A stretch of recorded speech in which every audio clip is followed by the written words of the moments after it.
ہم سب اس ملک میں امن چاہتے ہیں اور امن کے ساتھ ہمیشہ زندگی گزارنے کی کوشش کی ہے۔ ہمارے نبی صلی اللہ علیہ وسلم نے پوری دنیا کو امن کا درس دیا ہے اور ہمارے نبی نے یہ تعلیم دیا ہے ہم کو کہ تم کسی کے معبود کو، تم کسی کے مذہبی پیشواؤں کو برا بھلا مت کہو۔ ہم لوگ نبی صلی اللہ علیہ وسلم کے اس فرمان پر قائم ہیں اور کسی معبود کو، کسی کے خدا کو برا بھلا نہیں کہتے، لیکن افسوس یہ ہے کہ ہمارے نبی صلی اللہ علیہ وسلم پر کچھ ملعون اور مردود جسے ملک کی یمنا گندی تہذیب پسند نہیں ہے اور ملک کو توڑنا چاہتے ہیں، وہ نبی کی شان میں گستاخی کر رہے ہیں۔ میں ایسے لوگوں کو یہ پیغام دینا چاہتا ہوں کہ ابھی محمد رسول اللہ کا غلام اس ملک میں زندہ ہے، ہم سب کچھ برداشت کر سکتے ہیں، ہم ذرہ برابر نبی کی شان میں گستاخی برداشت نہیں کر سکتے۔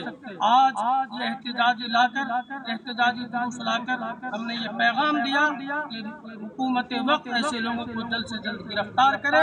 اگر ایسا نہیں کرتی ہے تو آج ہمارا خاموش جلوس نکلا ہے، کل ہم دھرنے پر سر اتر جائیں گے۔ جب نبی نہیں تو پھر ہمارا جینا اس ملک میں بیکار ہے۔